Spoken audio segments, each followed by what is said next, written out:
Listo, Mayra. Hola, buenos días. Mi nombre es Arles Mayra López Mendoza. Soy de la carrera de Psicología. Continuando con este segundo momento del foro, tenemos el honor de presentar la charla de violencia y tratamientos psicológicos, brechas, desigualdades y retos éticos en la atención clínica, impartida por Marta Lorenia Monreal Quintana. A continuación les leeré su currículum. La ponente es MTC, siglas que hacen referencia a maestra en terapia cognitiva. Además de ser psicóloga clínica y psicoterapeuta conductual contextual. Cuenta con casi una década de experiencia acompañando procesos de salud mental desde una perspectiva ética, contextual y con un enfoque de género. Actualmente cursa la maestría en violencia de género en la Universidad Autónoma de Sinaloa, conocida por sus siglas la UAS.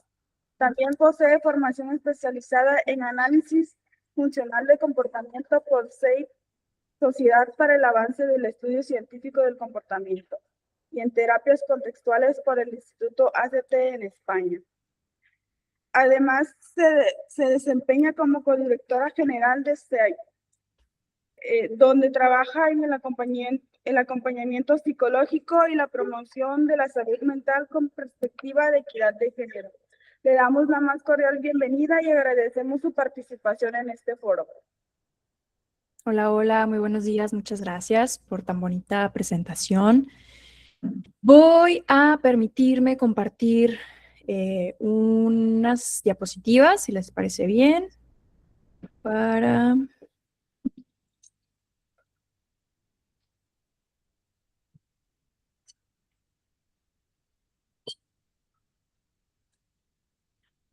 Perfecto, ok. Creo que ya se está viendo, ¿verdad? Sí. Oye, Lore, como nuestra señal es pobre, va a estar friseándose tu video. No sé si quieras para que te escuchemos bien y las diapositivas no haya inconveniente ahí con el retraso a la hora de ir una tras otra. Si apagas tantito tu cámara y ya nos quedamos nada más escuchándote, ¿si te parece bien? Sí, Para claro que mejorar. sí. Perfecto. Vale. Bueno, ahorita nos vemos, ¿eh? Bye. Ahí está. Listo, muy bien. Ok, pues bueno, muchas gracias, como ya les mencionaba, por esta muy bonita presentación. Gracias por la invitación también a este bonito foro. Que antes de comenzar quiero hacer el comentario de que estoy muy contenta, especialmente de estar compartiendo con ustedes el día de hoy, porque hoy es mi cumpleaños, así que decidí celebrarlo con ustedes y además haciendo algo que me gusta mucho, que es compartir un poquito de lo que sé, de lo que me gusta hacer. Así que, pues bueno, ¿no? Vamos a hablarles, ya les mencionaba, bueno, ya me presentaban, yo soy psicóloga clínica, tengo pues ya un ratito dedicándome al área de la terapia conductual contextual y pues aquí de Los Mochis, Sinaloa, ¿verdad? A mí me gustaría empezar esta charla o esta ponencia soltando algunas preguntas, ¿no? ¿Ustedes consideran que las personas violentas están enfermas o que toda violencia implica psicopatología? O bien, ¿qué opinan o qué sabemos sobre quienes sí llegan a terapia y quienes pues nunca llegan a terapia? ¿Qué dice el foro?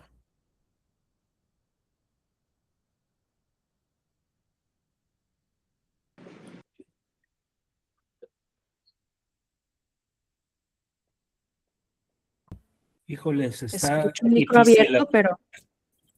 Ajá. Desde mi perspectiva personal, respondiendo como a la primera parte de la pregunta, es como no necesariamente las conductas violentas implican psicopatología o un problema psicológico de fondo, ¿no? Uh-huh. Pueden estar dentro de la historia de aprendizaje de la persona y esa persona ser pues relativamente bastante funcional y no ver ningún problema en esas conductas, ¿no? Entonces, pues pocas veces yo creo que las personas con conductas violentas van a llegar a terapia o buscar apoyo psicoterapéutico. Ujú. Entonces, eso de mi parte. Muchas gracias. Justamente, estas son preguntas complejas, preguntas truco, como me planteaba Eric cuando hablábamos, cuando me hacía la invitación para estar aquí el día de hoy, porque justamente estamos acostumbrados a explicar o hablar de la violencia desde narrativas como muy simplistas, ¿no? O sea, se habla de, ay, no, es que esta persona está loca o está loco, o no, es que es violento porque tiene problemas de ira, ¿no? O es que es narcisista.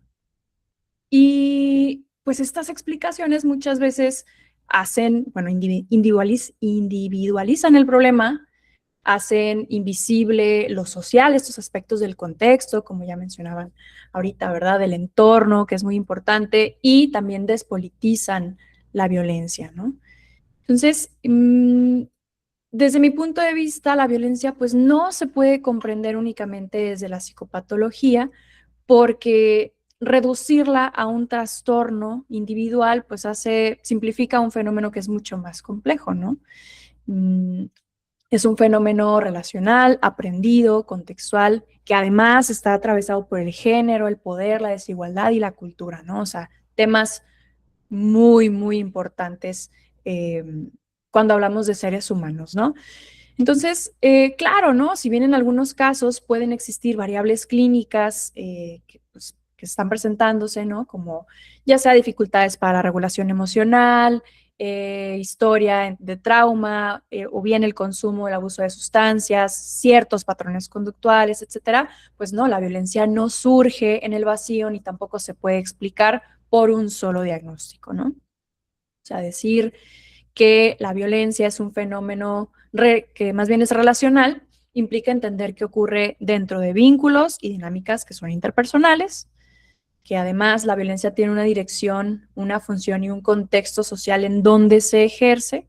Por ejemplo, muchas conductas violentas aparecen en relaciones donde hay y están presentes dinámicas de control, de coerción, jerarquía o dominación, y no es que se trate únicamente de que, ay, es que perdió el control, ¿no? Sino de cómo se configura el vínculo con la otra persona, ¿no?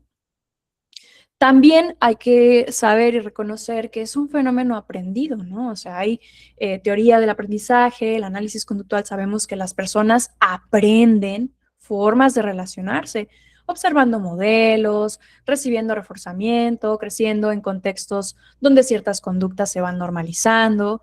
O sea, muchas personas, lo sabemos, tenemos datos de esto, que crecieron viendo, violencia intrafamiliar, castigos físicos, control emocional o cuestiones de desigualdad de género, pues como algo muy natural, ¿no? Como algo normal, algo cotidiano. Y esto no hace que la violencia sea un aspecto justificado, ¿no? Pero sí nos ayuda a entender cómo se adquieren y cómo se mantienen ciertos repertorios conductuales. Ahora, hablar también de que la violencia es contextual, con esto nos referimos a que está influida, pues como mencionábamos, ¿no? Por condiciones sociales, económicas, históricas, culturales. Factores como la pobreza, la exclusión, el estrés crónico, el consumo de sustancias, como mencionábamos, un acceso limitado a redes de apoyo o sencillamente estar en entornos que son altamente violentos, pues obviamente pueden aumentar las vulnerabilidades, hacen que se vaya moldeando, ¿no? La manera en la que las personas responden a los conflictos. Entonces, hay algo que creo yo que como psicólogos y psicólogas en formación debemos tener muy en cuenta es que la conducta no se puede analizar separada del ambiente donde ocurre, ¿ok? Ahora, otra cuestión muy importante es que, pues además la violencia está profundamente atravesada por el género, por el poder y la desigualdad. Especialmente, por ejemplo, hablando de la violencia de género, pues no basta con explicar la conducta, por ejemplo, desde la ira o desde la impulsividad. También existen estructuras culturales que, pues históricamente han pues, legitimado el control sobre las mujeres, la subordinación femenina y otras ciertas formas de masculinidad que también se basan en esta dominación, posesión, el control emocional, lo que conocemos como machismo. Y pues por eso muchas expresiones de violencia, pues no es que sean random, ¿no? No son aleatorias, sino más bien que siguen patrones que están relacionados pues con estas jerarquías sociales, relaciones de poder o roles de género, ¿no? Ok. También otra cosa muy importante es que, pues bueno, la cultura. La cultura tiene un papel central, ¿no? Ideas y discursos como el de que, ay, es que si me cela, es que me ama. O quien te quiere, te cuida y te vigila y te protege. O que la familia debe mantenerse unida a toda costa. O pues esta frase muy común de que es que los hombres son naturalmente agresivos o son violentos por naturaleza, ¿no? Pues estas cuestiones pueden normalizar estas conductas violentas y hacer pues difícil que las personas que las viven puedan identificarlas como violencia. Entonces, nosotros como pues clínicos o como personas que nos dedicamos a la clínica, para hacerlo con una mirada a que sea ética, pues sea contextual, pues no es únicamente reducir a la pregunta de qué diagnóstico tiene esta persona o qué pasa con esta persona, ¿no? Sino hay que tener en cuenta cuál es el contexto en el que está presente esta conducta, cómo es que aprendió, qué aprendió sobre vincularse con las demás personas, estas dinámicas de poder que están presentes, las condiciones sociales que influyen en este comportamiento, ¿no? O sea, comprender todos estos elementos y cómo impactan en una dinámica de violencia, pues nos permite evitar que esto sea patologizado de manera simplista, ¿no?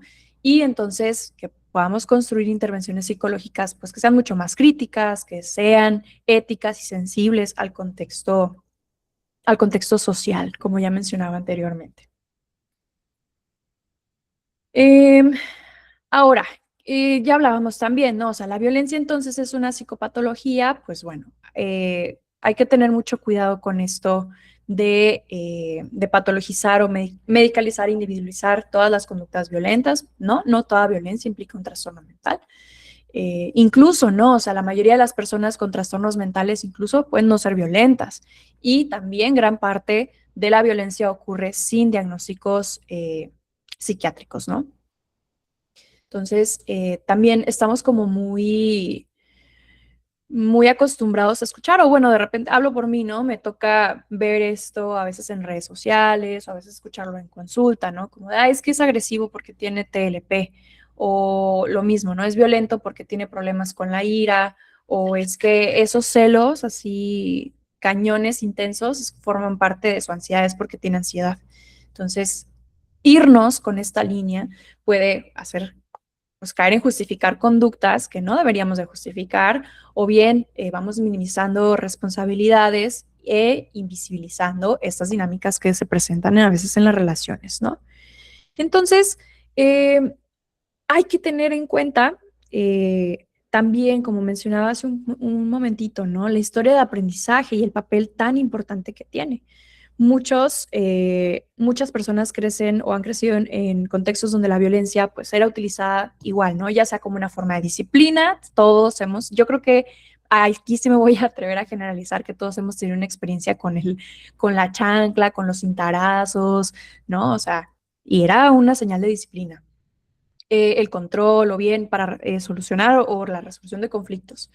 Entonces, ¿qué pasa cuando alguien aprende desde la infancia que gritar, que intimidar, que castigar o controlar, pues produce ciertos resultados? ¿Qué ocurre? Estas conductas muy probablemente pueden mantenerse en la vida adulta porque pues, fueron reforzadas social o familiarmente, ¿no? Entonces, esa violencia normalizada también influye, ¿no? Vivimos en esta sociedad donde muchas expresiones violentas pues son minimizadas, se romantizan, como mencionaba ahorita, ¿no? Los celos, los castigos físicos pasando por educación o esa agresividad que a veces se pueden presentar los hombres como algo natural. Cuando pues ciertas prácticas son culturalmente aceptadas, resulta pues más difícil identificarlas como algo problemático, ¿no? Entonces, esta parte hay que tenerla muy presente también, ¿no? Otra cuestión, estas variables, por ejemplo, estructurales, ¿no? La desigualdad estructural atraviesa profundamente la violencia. Factores como la pobreza, la exclusión, la precariedad laboral, la discriminación, falta de acceso a la educación o, como decíamos, ¿no? Redes de apoyo, pues generan un contexto de mayor vulnerabilidad y estrés. Ahora, eso tampoco significa que la pobreza cause, pongo comillas en el aire, la violencia, pero sí que estas condiciones estructurales pues, pueden aumentar las tensiones y limitar el acceso a recursos de afrontamiento que tienen las personas, ¿no? Ahora, bajándonos a la parte individual, pues hay estas dificultades, ¿no? Que decíamos también para regularse emocionalmente, la impulsibilidad, experiencias traumáticas previas, una historia de consumo de sustancias. De nuevo, sin caer en estas explicaciones reduccionistas, porque no todas las personas que consumen sustancias son violentas, ni tampoco todas las personas que han vivido trauma ejercen violencia. Eh, pero son aspectos que nos acercan o que nos vulneran, ¿no? Entonces, eso es algo muy importante. Otra vez voy a irme a la parte específica con respecto a la violencia de género. Y aquí, pues es indispensable hablar de esa masculinidad hegemónica, las relaciones de poder, porque muchos hombres son socializados bajo ideas que asocian la masculinidad con el control, con el dominio, con esa autoridad, o bien con una dificultad para expresar vulnerabilidad. Y son construcciones culturales que pues favorecen estas dinámicas de control y hacen que pues sea más probable que se presenten cuestiones violentas en las relaciones interpersonales, ¿no? Entonces, reconocer, cuando me refiero a este acceso desigual a los recursos o a cuestiones de apoyo, hay que entender que impacta tanto en la violencia, es decir, de que se ejerza violencia, como en las posibilidades de salir de ella, ¿no? ¿Por qué? Porque no todas las personas pues tienen acceso, por ejemplo, a terapia, a tener el apoyo institucional o la independencia económica o redes de protección que les permitan salir de esos contextos. Y por eso es que muchas víctimas permanecen en esa situación de violencia. No es porque quieran, de nuevo, comillas en el aire, sino porque existen barreras que son reales, ya sea para pedir ayuda o para abandonar estos entornos. Entonces, lo que estoy tratando de decir con esto es que pues bueno, desde este enfoque biopsicosocial entendemos a la violencia como un fenómeno que es complejo, que no habla de una sola causa, sino que tenemos pues todos estos factores, ¿no? Ya decía, la interacción entre variables psicológicas, sociales, culturales, históricas y contextuales, ¿va? Bien, entonces, me regreso, ¿no? A que no nada más hay que quedarnos con cuál es el problema que tiene esta persona, sino también, pues, qué contexto sostiene esta conducta, qué aprendizajes y contingencias están involucrados y qué dinámicas sociales y de poder están operando, ¿no? O sea, este enfoque biopsicosocial nos permite comprender a la violencia de una manera más crítica, más completa y siempre, pues, alejándonos lo más que se pueda de reducirla exclusivamente a un diagnóstico individual. ¿Ok? ¿Cómo vamos hasta acá? Quiero saber si vamos bien, si hay alguna duda o algún comentario.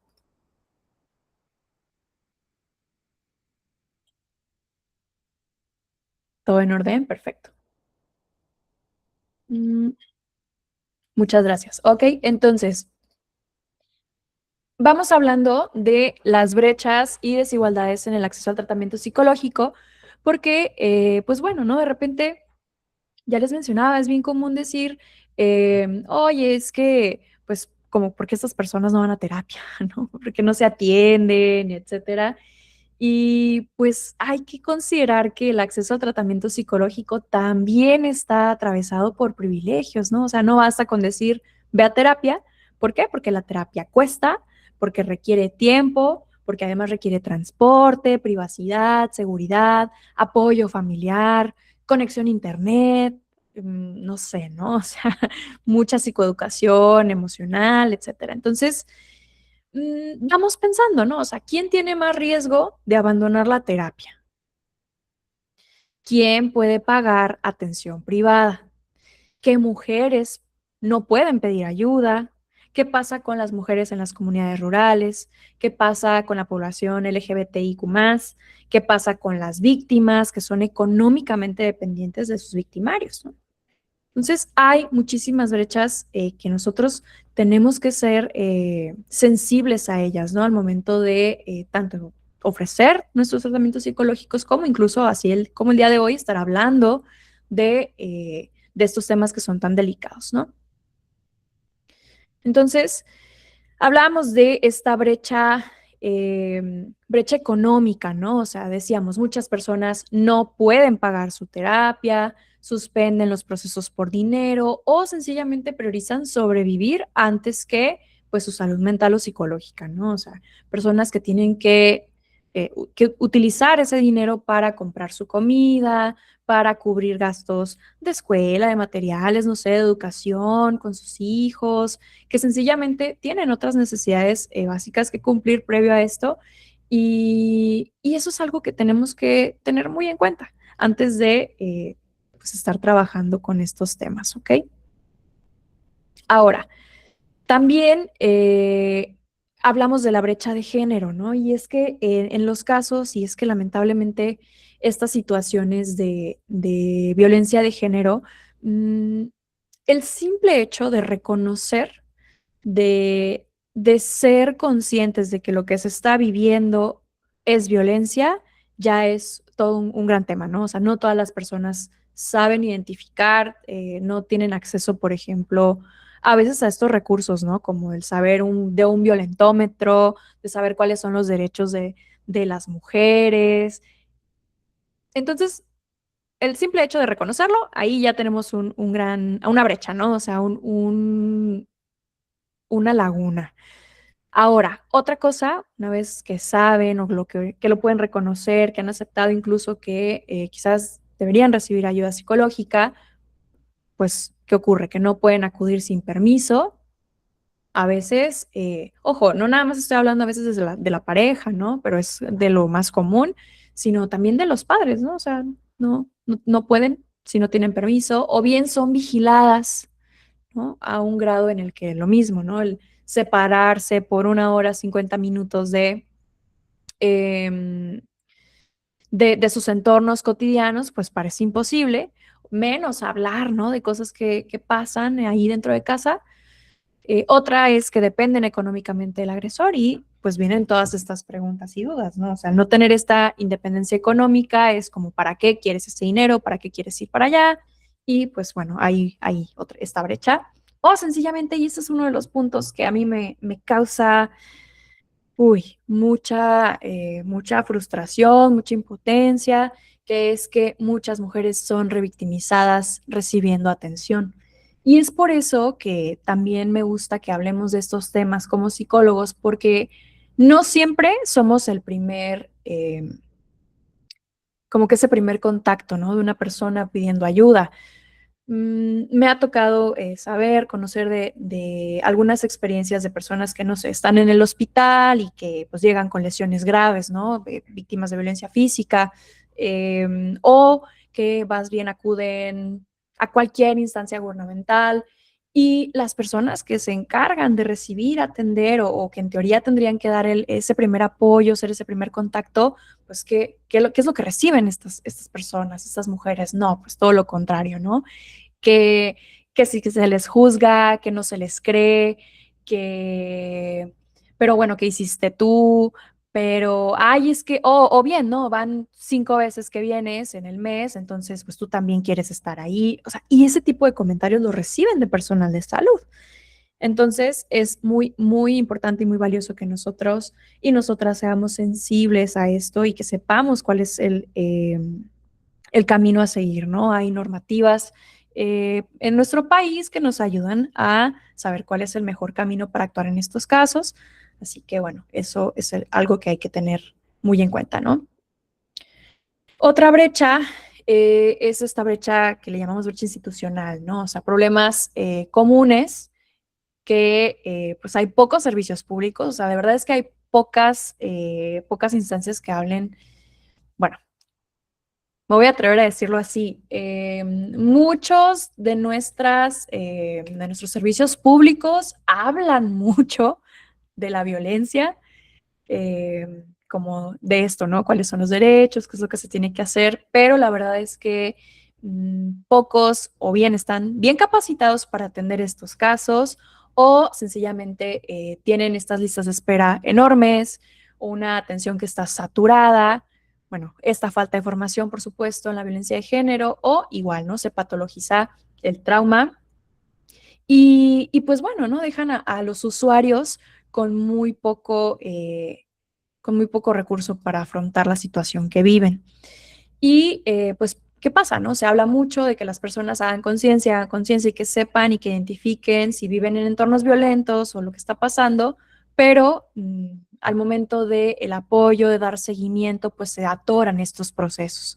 Y de esta es esa brecha institucional que creo yo que al nosotros ser conscientes de que existe, es que podemos pues tratar de hacer más eficaces nuestra atención, de orientar mejor a las personas que yo les hablo desde mi entorno, ¿no? Que yo me dedico a la consulta privada, también, ¿no? Como qué tipo de apoyo, cuáles son los canales pues más accesibles para las personas al momento de ya sea anteponer una denuncia o llevar, documentar evidencia para algún caso en términos legales, todo eso. Entonces también creo que es una responsabilidad de nosotros y de nosotras como terapeutas, aunque estemos en la parte privada, saber, conocer de que esto es una realidad y pues bueno, tratar de dar el apoyo a nuestros usuarios, ¿ok?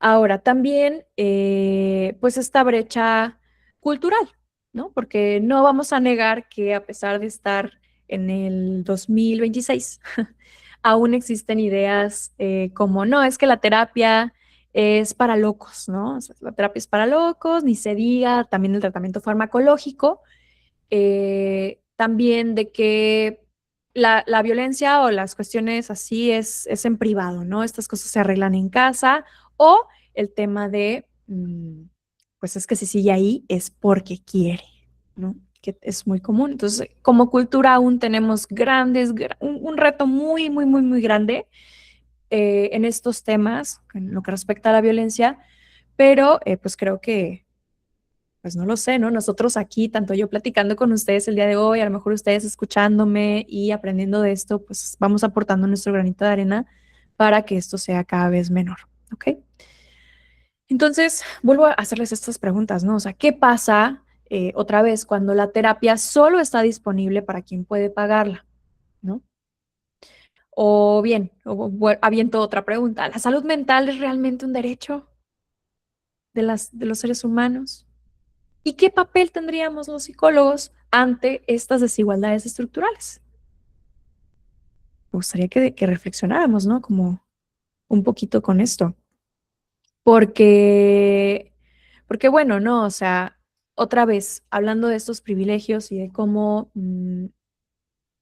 no se le ha dado, creo yo, el espacio en realidad, ¿no? O sea, porque en papel, en leyes, o sea, no sé si ustedes sepan, pero hay una ley de salud mental del estado de Sinaloa. O sea, tenemos aquí en nuestro estado una ley de salud y de salud mental, ¿no? O sea, tenemos una ley de salud y hay una ley de salud mental y dicta y habla de muchas cosas maravillosas que podrían ocurrir, pero no siempre eso se lleva a la realidad, ¿no? O sea, no se traduce a hechos que donde las personas pues verdaderamente pueden salir beneficiadas de ellas y pues eso me hace preguntarme, pues, ¿qué onda, no? O sea, ¿qué pasa? ¿Realmente es un derecho por el que se está trabajando, por el que el gobierno y las instituciones trabajan en esta parte real?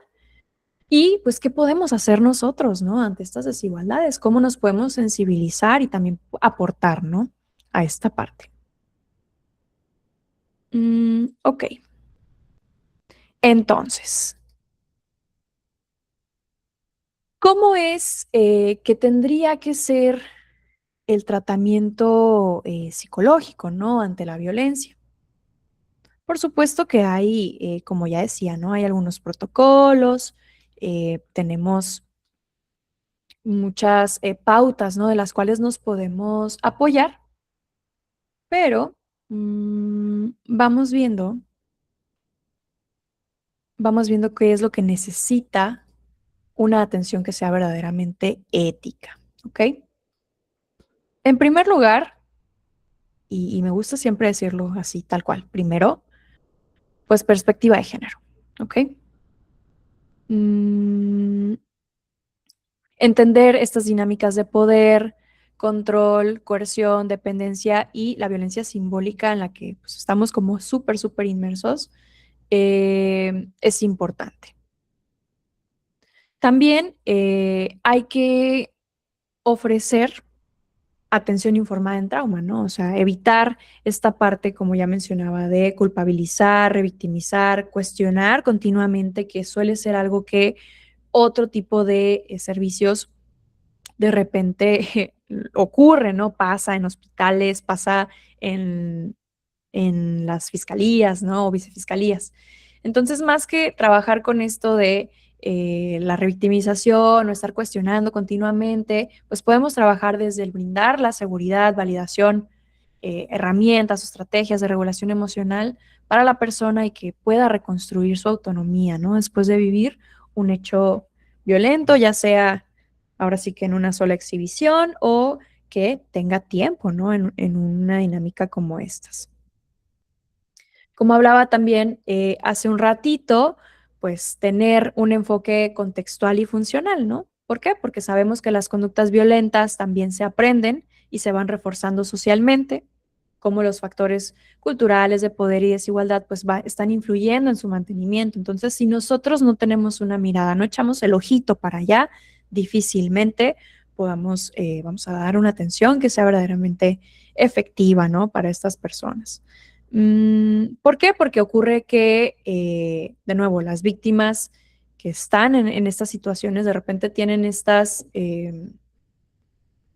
conductas que a lo mejor por encimita pudieran verse como una recaída o como, ay, es tal cual, ¿no? O sea, es que no quiere salir, pero es que no es eso, es que hay toda una historia de aprendizaje detrás, hay contingencias funcionando, pues en el que esto esté presente, ¿no? Y muy importante, también debe tener tratamiento psicológico, sensibilidad social, ¿no? ¿Por qué? Porque la terapia no ocurre en el vacío, ¿no? O sea, no podemos hablar de autorregulación, de autocuidado, de que las personas pongan límites, ¿no? O sea, si la persona vive violencia, no tiene ingresos, o sus ingresos pues no le alcanzan para sus necesidades, para vivir tal cual, o bien porque la persona está aislada literalmente o ese entorno o contexto violento ha hecho que se haya separado, aislado de su red de apoyo o sencillamente porque teme por su seguridad. ¿Ok? Entonces, ¿qué cambios piensan ustedes que necesita la atención psicológica para ser realmente accesible y ética frente a la violencia? ¿No? Entonces, es por eso que hago como que todo este hincapié en que la violencia no se puede reducir a un diagnóstico tal cual y tampoco el acceso al tratamiento psicológico puede analizarse sin hablar de estas desigualdades, ¿no? O sea, el reto, creo yo, como futuros psicólogos y psicólogas, no es solo aprender las técnicas terapéuticas para trabajar lo que sea que se presente en la consulta, sino desarrollar esa mirada crítica, que sea ética y socialmente sensible, ¿no? Entonces, hablar de salud mental sin hablar de sin hablar de violencia de género, de desigualdades, pues nos deja con una mirada sesgada del problema, ¿no? O sea, porque estaríamos viendo únicamente una parte de lo que es problemático. Entonces, respondiendo a esta pregunta, que digo, espero como no los veo y no los escucho, espero que ustedes como que la vayan respondiendo también por allá. Yo considero que es importante que la atención, que las personas puedan ser puedan acceder a atención gratuita, a una formación, a que los y las terapeutas a los que estas personas puedan acceder tengan perspectiva de género, que estén formados en trauma, en pues que haya accesibilidad, ¿no? En general de todos los servicios, que se trabaje sin cansancio en desarrollar políticas públicas para este tipo de temas, que exista prevención comunitaria y que esta atención, como ya mencionaba, sea culturalmente sensible, ¿no? Y pongo allí como, ¿cómo se llama? Asterisco, este señalamiento en la parte de la atención gratuita, porque sí, o sea, me van a decir, Lorena, pero es que sí hay. Sí, sí, preciosos, pero está saturado. Las listas de espera son enormes o las sesiones son súper cortas. No nos damos abasto con las necesidades que tenemos como sociedad, como población, como Estado. Así que creo que eso es lo que yo pensé cuando estaba ahí trabajando en esta presentación. Entonces, no sé si hasta este punto tengan dudas o preguntas, pero pues eso es lo que yo quería compartirles el día de hoy. Y les agradezco muchísimo su atención. Y les dejo ahí en la pantalla el contacto por si tienen ganas de darnos un follow.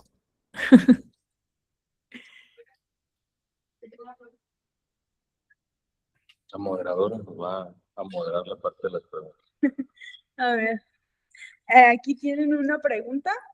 A ver, la dices y a ver si se escucha. ¿Cómo puede un psicólogo evitar revictimizar a una persona durante la terapia? ¿Cómo puedo un psicólogo? Sí, sí escuché. Avanza. Voy a dejar de presentar para que me vean bien. O ustedes díganme si mejor les apago la cámara. Ok, perfecto. ¿Cómo podemos evitar la revictimización? Esa es una muy buena pregunta y gracias por hacerla, porque justamente creo que nosotros como psicólogos somos un poquito afortunados, creo que estamos más capacitados para no caer en estas prácticas, ¿no? Lo primero es que con muchísima sensibilidad siempre tenemos que validar la experiencia, validar incondicionalmente la experiencia que te está pues compartiendo, ¿no? La persona, ¿no? ¿Por qué? Porque probablemente eres la primer o la única persona con la que ha hablado del tema, entonces evitar caer como que en estas preguntas de, oye, pero, pero ¿por qué pasó eso, no? ¿Y hace cuánto?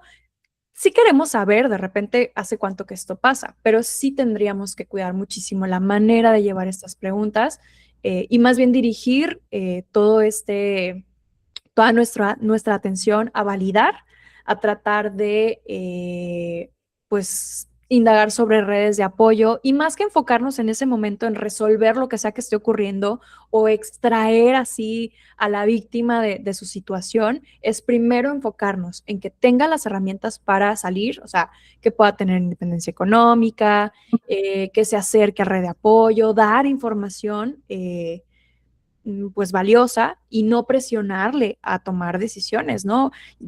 A mí me pasa, a veces quisiera caer en esa parte, como coloquialmente decimos, de amiga, date cuenta y cómo yo te acompaño a interponer tu denuncia, te acompaño a hacer muchas cosas, pero ese no es mi trabajo. ¿Por qué? Porque yo no me puedo asegurar de que esta persona pues pueda salir efectivamente de eso, ¿no? Y que después no vaya a tener, por ejemplo, una consecuencia o que su violentador no pueda como luego caer, ¿no? De nuevo sobre ella. Entonces, sí, validar incondicionalmente lo que se ha compartido, evitar cuestionar, pues, válgame la redundancia, ¿no? Cuestiones o aspectos de como el por qué se ha mantenido esta situación y evitar presionar cualquier tipo de acción pues ahora sí que lo que sigue en el protocolo, pero evitar ejercer presión sobre la víctima, porque ya presión tiene muchísima en su situación.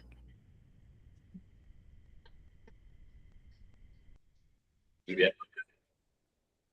A ver. Sí. ¿Qué es lo primero que se hace cuando un paciente, su realidad económica o el peligro en el que vive no le permite avanzar en la terapia? ¿Me pueden repetir la pregunta? No entendí la parte del medio. ¿Qué es lo primero que se hace cuando qué? Cuando un paciente, su realidad económica o el peligro en el que vive no le permite avanzar en la terapia. Ok, cuando su realidad económica o el peligro en el que vive no le permite avanzar en la terapia. Bueno, lo primero que podemos hacer, como te decía, ser conscientes de que esto pasa, o sea, ya al tener esta sensibilidad, pues se nos abre un abanico de oportunidades, ¿no? Yo te hablo, no es que exista tal cual, ahora sí que un manual, ¿verdad? De qué podemos hacer como psicólogos ante estas situaciones, pero sí te voy a compartir qué es lo que yo hago. Eh, y es que trato de poner opciones, ¿no? O sea, en primero, si el tema es la economía, yo trato de poner dos caminos sobre la mesa, ¿no? Literalmente hacemos un descuento en la terapia, yo que trabajo en la parte privada, ¿no? Tratar de hacer que esto sea como, o sea, qué tipo de tarifa te es accesible pagar para que podamos continuar con el tratamiento sin que, igual, ¿no? Sin que esto te vulnere, sin que sientas que esto es una presión o ahora sí que yo siempre les digo cero compromiso conmigo. A mí lo que me interesa es que tú continúes tu tratamiento, que podamos continuar este proceso. Y dentro de esto siempre trato de, pues, de tener la manera de acceder, ¿no? A la medida de lo posible, por supuesto, porque yo también soy una persona que necesita percibir ingresos para subsistir en la vida, pero pues esa es una. La otra es tratar de ofrecer opciones dentro de la parte institucional para que pueda continuar su tratamiento, ¿no? Y vamos como alternando. No es lo más recomendado, pero sí trato de que, oye, o sea, si esto es un tema complejo y no puedes estar viniendo, no sé, cada semana, cada 15 días, cada mes o cada 6 meses, pues entonces tengo estas opciones, ¿no? Y puedes hablar y darle un abanico de opciones para que pueda continuar. Tenemos, si son mujeres que viven alguna circunstancia violenta, tenemos el Centro Regional de Justicia para las Mujeres, pues se pueden acercar al sistema DIF, a las mujeres, hay una línea de salud mental para el estado de Sinaloa, este tipo de cosas. Y eso por un lado. La otra es que si la parte más bien es como en peligro, la violencia, pues siempre lo primerísimo que hay que hacer es salvaguardar la vida. Entonces, si de repente el decir, oye, es que voy a terapia, me va a causar un problema que me ponga en riesgo, vamos a priorizar esta parte.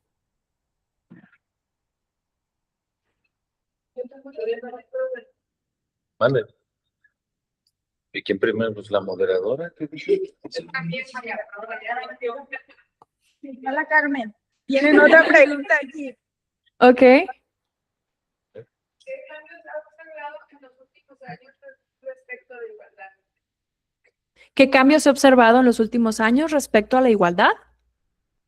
¿Esa es la pregunta? Gracias. Es una pregunta muy difícil. Quiero decir que no, sí, o sea, sí me pone contenta. Me doy cuenta de que cada vez sabemos más mujeres. Bueno, o sea, derechos tenemos y se ejercen. Creo que hay un avance en eso. Sin embargo, la igualdad, no sé si ustedes conozcan o han escuchado este término. Digo conozcan y no lo digo como en mala onda, sino que para mí de repente es más o menos nuevo que estoy entrándole a esta parte de un poco de las leyes, ¿no? Pero es que tenemos la igualdad y la igualdad sustantiva. ¿Han escuchado acerca de eso? ¿No? No. Ok, bueno. Digamos que en términos como muy coloquiales, la igualdad y todo lo que se promueve es como de, ay, sí, ¿no? Que las mujeres y los hombres seamos iguales ante la ley, pero la igualdad sustantiva significa que eso verdaderamente se pase de las leyes a la realidad, ¿no? A las acciones y a las políticas públicas. Entonces, en igualdad creo que sí hemos avanzado como sociedad. como ya les decía, vemos más mujeres haciendo más cosas, hay más mujeres en la ciencia, lo cual es maravilloso, me encanta. También creo que tenemos a lo mejor acceso a mejores sueldos, aunque en la realidad en México sea compleja en términos de los sueldos, pues sí, hay mayor acceso, pero aún hablando desde mi trinchera en lo que tiene que ver con la salud mental, con los servicios públicos, sí creo que todavía estamos un poco, no hemos pasado a la parte real o sustantiva, ¿no? Creo que las leyes aún hay pues muchas cosas que tienen que solucionar. Por ejemplo, ahorita en los temas, por ejemplo, digitales, ¿no? O sea, la violencia digital está muy, muy potente y creo que las mujeres somos más sensibles a ellas que los hombres, ¿no? Entonces creo que por ahí tendríamos que enfocar esos esfuerzos. Esas son las cosas que yo veo. Ok, muchas gracias. Aquí tienen otra pregunta. Muy bien. ¿Qué le recomiendas a una persona, en este caso, a un proyecto que vive en un contexto violento, del cual yo es como, oye, por un ejemplo, que es la familia? Esa pregunta sí voy a necesitar que me la repitan, porque sí, sí la escuché como muy lejos. No sé si puedas tú, Eric, o la moderadora. ¿Qué le recomiendas a una persona, en este caso a una mujer que vive en un contexto violento, del cual es difícil escapar o depende de la familia? ¿Qué hacer si una mujer que vive en un contexto violento necesita ayuda, pero es difícil que pueda recibirla por cuestión de su familia? Ok, digamos que es una mujer víctima de violencia familiar, o sea, en el entorno familiar, ¿qué le recomendaría? ¿O qué hace? ¿Qué le recomendaría a la mujer o qué le recomendaría a la psicóloga o al psicólogo que le atiende? A la mujer. A la chica, a la mujer. Ok. Bueno, lo que yo recomendaría es siempre ponerse de nuevo, salvaguardar la vida es lo más importante. Entonces, tratar a la medida de lo posible de que vaya haciéndose, ahora sí que discretamente, ¿no? Porque si la violencia está ocurriendo en el entorno familiar, pues no puede ser como tan abiertamente, pero que pueda ir juntando recursos para poder extraerse de esta situación de violencia, sean recursos económicos o bien recursos sociales, en este caso, que pueda compartirlo con una persona de su entera confianza, que vaya creando un plan de apoyo para que cuando se considere prudente, a lo mejor se pueda interponer ya por la vía legal una situación donde pueda tener una orden de protección, de restricción, que se lleve, pues ahora sí que el debido proceso, ¿verdad? Y pues obviamente la recomendación sería acercarse a los servicios de salud mental que sean, pues que a los que ella pueda acceder, ¿no? Que pueda recibir esta orientación, porque salir de un entorno violento cuesta muchísimo trabajo, es súper complejo porque muchos duran muchos años, entonces hay muchísima inseguridad, hay dudas, hay un impacto durísimo a veces en la autoestima, ¿no? Lo que entendemos por autoestima. De estas mujeres, entonces el que puedan recibir el acompañamiento psicológico también es fundamental. Eso es lo que yo recomendaría. Muy bien. Moderadora. Ok, aquí tienen otra pregunta. Muy bien. Se puede sanar el trauma sin salir de la fase del trauma. ¿Se puede sanar el trauma sin salir del entorno traumático? O sea, donde está... Es difícil. Es difícil porque... No, yo creo que no. Estaba tratando de embellecer mi respuesta, pero la verdad es que no. Es muy, muy, muy complicado. O sea, sería un esfuerzo enorme que tendría que vivir y que hacer esta persona, ¿no? La víctima, en este caso, o la persona que está viviendo el trauma. Vamos a hablarlo por violencia, ¿no? Porque cuestiones que se van repitiendo y que se van sensibilizando y son cada vez más profundos, digamos, ¿no? Entonces, ese sanar, ese salir, pues estar mejor implica también que haya un entorno mucho más saludable para que la persona entonces pueda aprender nuevas habilidades, que pueda otra vez no apropiarse de los recursos pues que le dan valor a su vida y demás. Entonces veo eso difícil mientras permanece en ese entorno. Digo, no es que no sea posible, cuesta trabajo y por eso es que les decía, o sea, de primer momento en muchos casos las personas mientras están recibiendo atención y son conscientes de eso, aún están en ese proceso, pero llega un momento en el que eso de alguna manera está como medio programado, ¿no? O sea, se sabe que va a ocurrir en el que pues va a salir de esta situación, pero el tema de permanecer en ello, pues sí veo difícil ese sanar. Yo tengo Sí, adelante. Adelante.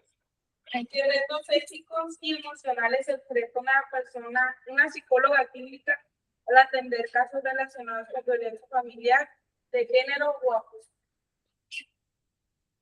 ¿Retos éticos o emocionales? Sí. Uy, híjole, son muchos los retos, compañeras y compañeros. No sé si son puras compañeras o hay compañeros, además de Erika. Ah, ok. Olis.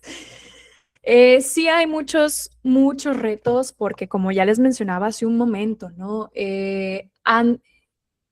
Ante las situaciones de violencia de género, como mujeres, como una mujer y psicóloga y feminista, hay temas que son muy delicados para mí, que son muy sensibles, ¿no? Entonces, es un tema, un gran reto ético a veces el actuar y no caer en esta parte del date cuenta y mira, vamos a hacer esto y hay veces como el expresar, ¿no? O el forzar o adelantar procesos de las personas o de estas mujeres que reciben atención en salir de estas situaciones. Ese es un gran reto, sin embargo, es un reto porque se vive muy de cerquita, ¿no? O sea, porque se sienten cosas y como psicólogos y psicólogas no dejamos de ser seres humanos que tenemos nuestras propias formas de ver el mundo, de tener opiniones y de vivir y sentir cosas, ¿no? O sea, hay casos y hay pues, testimonios que se me han compartido en el entorno de la terapia que me desmoralizan completamente.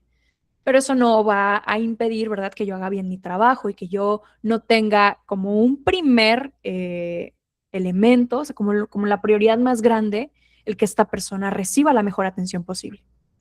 Eso es un reto y pues creo que hay que tenerlo muy en cuenta. O sea, sí podemos ser sensibles y tener conciencia de todo esto, pero sin que eso interrumpa los procesos que pues las normas nos marcan que hay que seguir, ¿no?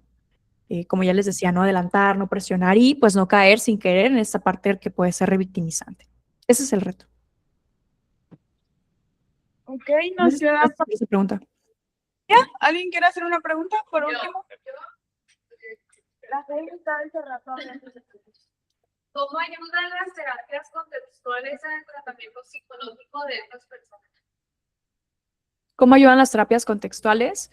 Fíjate, pues hay muchas maneras, ¿no? O sea, terapias contextuales hay varias. Yo te voy a dar un ejemplo de la terapia de aceptación y compromiso.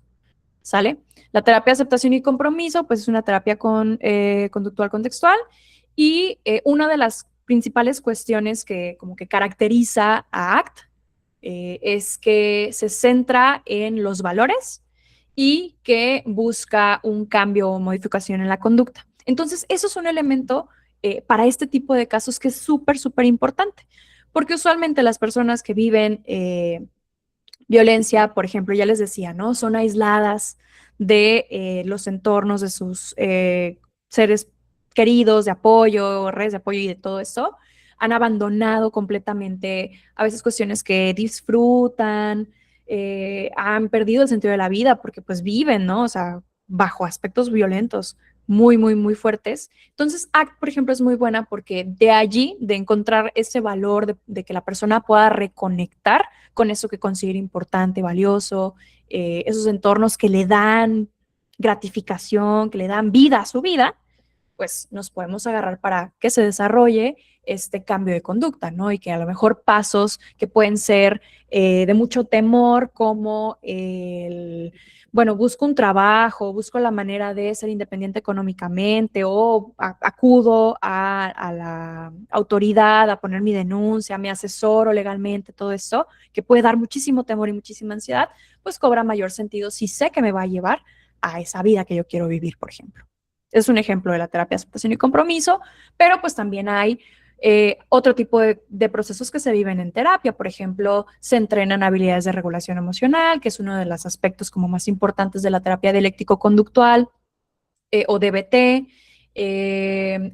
Por ejemplo, las sesiones suelen ser también como muy, muy cercanas, muy, pues muy intensas, y eso también se lo aportamos desde la terapia, la FAP, la terapia analítico-funcional, ¿no? Donde la sesión en el vivo a vivo, ¿no? O sea, se van haciendo cambios o se van manejando las contingencias, pues, para que lo que ocurre dentro de la terapia, pues se pueda trasladar, que ocurra fuera.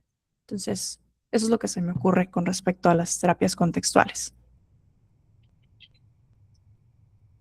Ok, agradecemos profundamente su participación. Gracias por compartirnos sus conocimientos, experiencias y perspectivas sobre un tema tan importante para la salud mental y la sociedad.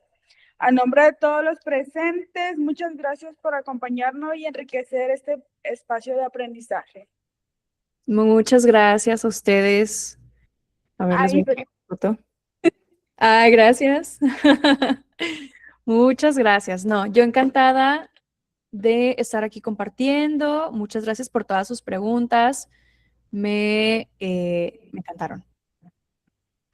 gracias. Gracias. Ustedes. Si hay pastel, invita. Claro que sí. Ahí al ratito.